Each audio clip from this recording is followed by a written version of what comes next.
जय हो अवसान मैया की। जय। कैसे हो आप सब? आशा करती हूँ आप लोग ठीक होंगे। यहाँ सुनाएंगे आप सभी को अवसान मैया का बहुत ही प्यारा गीत है, बहुत ही प्यारा अवसान मैया के गीत है। तो आप लोग फुल बात करके सुनना, बहुत ही आनंद आएगा, बहुत ही प्यारा है। तो चलिए सुनाते हैं आप सभी को ये प्यारा सा अवसान मैया गीत। फूलवा से अंगना सजाई बहो अवसान मोरी मैया, फूलवा से अंगना सजाई बहो अवसान मोरी मैया,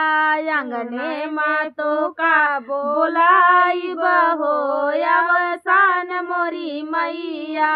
अंगने मातो का बोलाई बहो अवसान मोरी मैया, गैया के गोबरा से अंगना लिपाइब, गैया के गोबरा से अंगना लिपाइब, सात सोहागिन के नेवते बोलाइब, सात सोहागिन के नेवते बोलाइब, बिचवा में कलशा धराइब हो अवसान मोरी मैया, बिचवा में कलशा धराइब हो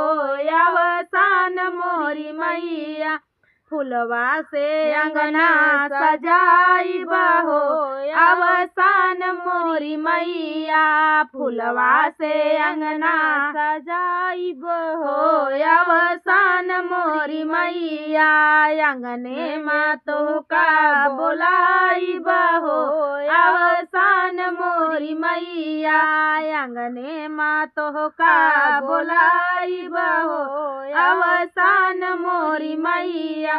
सात रंग चादर पे आसन सजाइब, सात रंग चादर पे आसन सजाइब, लाई गुड़ चनवा के कूरा लगाइब, लाई गुड़ चनवा के कूरा लगाइब, सुहागिन के कोछा भराइब हो अवसान मोरी मैया, सुहागिन के कोछा भराइब हो अवसान मोरी मैया, अंगने मातो का बोलाइब हो अवसान मोरी मैया, अंगने मातो का बोलाइब हो अवसान मोरी मैया, पान सुपारी सात ढेलकी लगाइब, पान सुपारी सात ढेलकी लगाइब, गैया के गोबरा से गौरी बनाइब, गैया के गोबरा से गौरी बनाइब, सिंदूरा से मंगिया भराइब हो अवसान मोरी मैया, सिंदूरा से मंगिया भराइब हो अवसान मोरी मैया, फुलवा से अंगना सजाइब हो अवसान मोरी मैया, फुलवा से अंगना सजाइब हो अवसान मोरी मैया, सात सोहागिन मिली गोड़वा दबाइब, सात सोहागिन मिली गोड़वा दबाइब, मैया के चरणन में शीस झुकाइब, मैया के चरणन में शीस झुकाइब, पचरा हम गा के सुनाइब हो अवसान मोरी मैया, पचरा हम गा के सुनाइब हो अवसान मोरी मैया, अंगने मातो का बोलाइब हो अवसान मोरी मैया, फुलवा से अंगना सजाइब हो अवसान मोरी मैया, अंगने मातो का बोलाइब हो अवसान मोरी मैया। ये सुनना, कमेंट में कैसा लगे जरूर बताना। चलिए सुनाते हैं।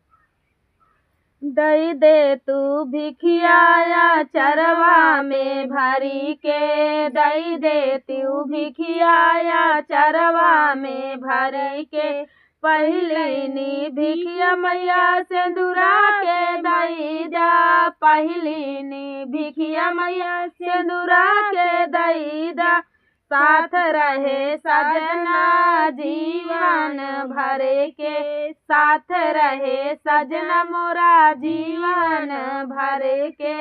दई देती भिखिया चरवा में भरी के दई देती भिखिया चरवा में भरी के दूसरी नी भिखिया मैया लालन के दैदा दूसरी नी भिखिया मैया लालन के दैदा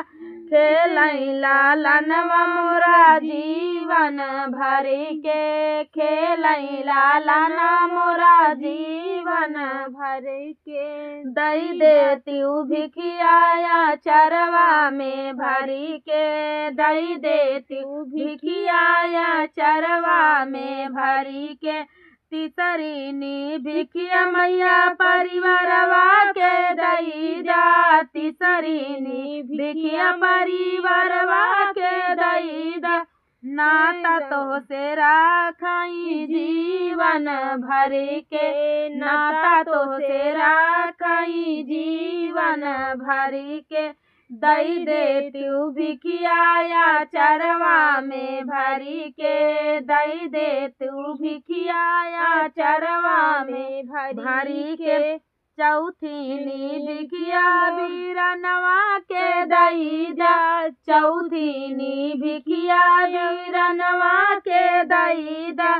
बनल रहे यही बात भाभी के जीवन भरी के बनल रहे यही बात भाभी के जीवन भरी के दई दे तू भिखिया चरवा में भरी के दई दे तू भिखिया चरवा में भरी के पचई ने भिखिया धन दौलत के दैदा पचई ने भिखिया धन दौलत के दैदा करी हम पूजा तोहार तन मन से करी हम पूजा तोहार तन मन से दई दे तू भिखिया चरवा में भरी के दई दे तू भिखिया चरवा में भरी के छठईनी भिखिया सब सुहागिन के दैदा छठईनी भिखिया सब सुहागिन के दैदा भजन सुनाइब हम सब मिल जुल के भजन सुनाइब हम सब मिल जुल के दई दे तू भिखिया चरवा में भरी के दई दे तू भिखिया चरवा में भरी के। जय हो दोस्तों। गीत कैसा लगा कमेंट में जरूर बताना। मिलते हैं नेक्स्ट वीडियो में, तब तक के लिए जय हो। जय हो।